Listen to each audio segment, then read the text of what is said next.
Today I'd like to go over some of the most format-defining cards in all of Yu-Gi-Oh! Now, I decided that it would probably be best to do format-defining over most general powerful card of all time, because there is a bit of a difference between the two, and I'd like to lay that out just before we begin. So if you think about powerful single cards, I think automatically one card that comes to my mind, for example, would be something like Pot of Greed. Now, I think that Pot of Greed is obviously a card that is extremely powerful and it's very good and you'd play it in everything if you could. However, it wouldn't really be on the level of defining a format. You see, defining a format is really kind of how the players change their playstyle, how they build their decks around it. People wouldn't really change their decks or play around Pot of Greed. It's just kind of, it's just if you have it kind of thing. So I think that's very important to take into consideration when you're looking at the rest of this list, because it is going to be focusing on more the kind of greater aspect of the game and how it changed Yu-Gi-Oh! Over the course of time. And also, this is going to just be my opinion, and obviously I could be wrong, but you could also maybe tell me some of the things that you believe were format defining. So finally, getting into the list, at number 5, I have decided to put Heavy Storm. Now, Heavy Storm is a very old card, that it's something that's been around basically since the beginning of the game. Heavy Storm is definitely, while being an old card, it is extremely format defining. And for many, many years when this card was around, people had to knowingly play around Heavy Storm. If your opponent is going to set 5, then chances are you're probably aware of the fact maybe they have a judgment, but if you commit too many cards to your board, you're going to be blown out completely by Heavy Storm and potentially put into a really bad position where you've lost a lot of card advantage, and card advantage was way more important back in the day than it kind of is in recent times. So Heavy Storm really forced players to not commit too many defensive cards to the field and hold them in their hand in risk of losing their entire protection for the whole turn, and potentially for the rest of the duel as well, depending on how many you've decided to set. So I think that Heavy Storm, as a card that's just been around for forever, it is crazy to think that a card that old just managed to impact the game as much as it did. And even today, it's still banned, and it's kind of weird to think, like, a card that powerful, yet also that old, is still seen as probably maybe a bit too strong to come back even in modern day Yu-Gi-Oh! And number 4, I have Cyber Dragon. You see, when Yu-Gi-Oh! Was still very young in its development, the power creep of the game was really just a case of having really big vanilla monsters. You could have just a basic 1800 vanilla monster, and a long time ago that was a very big problem for Yu-Gi-Oh! You had to kind of, either commit a defensive card or try and set up for a tribute summon in order to deal with it. In a time and place where Yu-Gi-Oh! Was basically dictated by trying to summon powerful monsters and then perhaps committing a tribute and then dealing in card advantage with little one-for-ones like Sakuretsu armor and breaking apart your opponent's back row card at a time, it is crazy to think that something like Cyber Dragon was now going to be released into the game, and just at the tail end of GOAT format.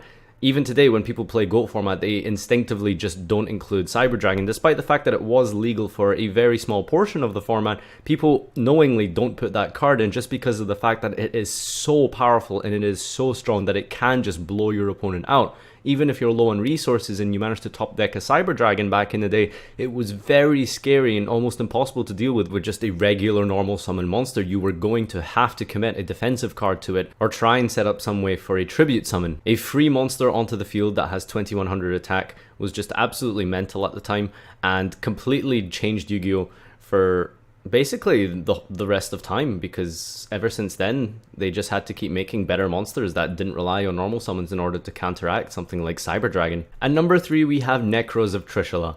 Now, a lot of NEKROZ cards are absolutely amazing, and some of them are just bonkers. Like, even if you just think about something like Bryanak, which just spins 2 extra deck monsters back to the extra, that is absolutely crazy. But TRISHULA, I think, is on a whole other level. Now, while in a vacuum individually, it is still very powerful in itself, because you can banish 3 cards from your opponent, 2 of them being real cards that are actual part of their card advantage, but also cards in the graveyard which could be used on their turn. For example, if there's a grave effect, or if it was able to stop some kind of lock, like for example breaking the Dante Seer loop, that kind of thing. Trish was very good at that.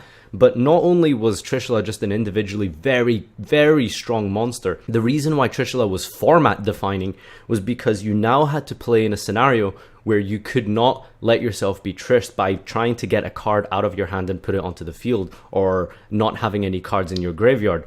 because everyone who played in that format, it doesn't matter what deck you had, it doesn't matter what deck you ran, you had to play around TRISHULA because you run the risk of just absolutely getting blown out by a non-targeted banish. People were playing things like Lancia on the sides, people even tried to side something like Mirror of the Ice Barrier, or even just simply setting all of their cards onto the field in risk of getting blown out by TRISHULA, but then that's a double-edged sword because you could get blown out by Exciton Knight, but that's a whole other topic. But yeah, I think TRISHULA itself was absolutely format defining, because even in mirror matches, it completely changed how you would play in the mirror match with NEKROZ, because you couldn't leave a field up. You constantly had to clear your board away to make sure that your opponent didn't trish you. Now, if NEKROZ was to go first turn 1 and just summon a Unicorn, that would probably be enough to beat 90% of decks in Yu-Gi-Oh! That's how strong Unicorn was, but obviously you're going to risk being baited out in the mirror match and losing to the TRISHULA. And it's something that everyone, absolutely everyone, had to take into consideration and play around, just because it was that impactful to the duel. Like, you could lose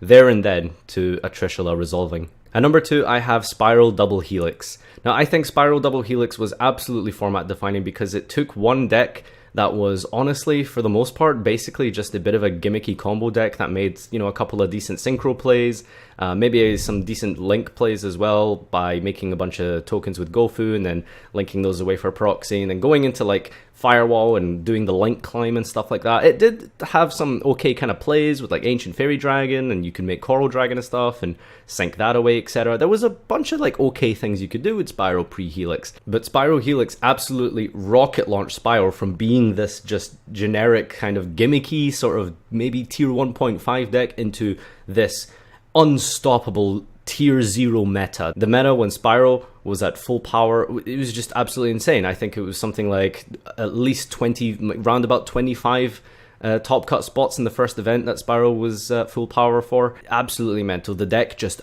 dominated, easily just dominated every deck in the format. No one could stop this monstrosity that was the Spiral deck, and the amount of crazy combos it could do, and how easily it was able for the deck to take your board apart, or just even when if it went first, it could just make these crazy turn 1 boards that were just unbreakable. That's how much impact Helix had on the one single deck. Just one support card made the deck absolutely insane, and everyone now had to play around Spiral. Everyone had to main hand traps. They had to main some kind of way to deal with the board, like playing like a bunch of kaijus, maybe even siding things like Sphere Mode.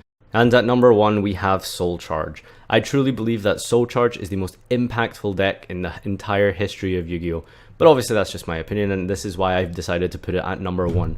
When Soul Charge was released, it brought decks into the fray that probably shouldn't have been around. You would never have really thought to play Dragon Rulers or Sylvans without Soul Charge, and I guess it goes to say, like, for example, Sylvans were a deck that were absolutely crazy and really strong, but ever since Soul Charge got removed, and despite the fact that all of their cards are at 3 and all of their cards are completely intact and they've even had more generic plant support, the deck has done nothing since Soul Charge has been limited. And that's just one example of the deck. One of the most other powerful decks at the time was something like Mythic Rulers, where you could play these draw cards like Cards of Consonance and trade-ins and pitch all your dragons to the graveyard and then bring them all back with Soul Charge and make a big board of like Draco Sack, Stardust, Felgrand. You could do so many crazy things with Soul Charge, and it turned the format from being this generic sort of, you know, hat format style deck where people were playing, you know, back and forth artifacts and hands to like pick apart slowly at each other's advantage. And Soul Charge completely flipped that on its head. It basically just said,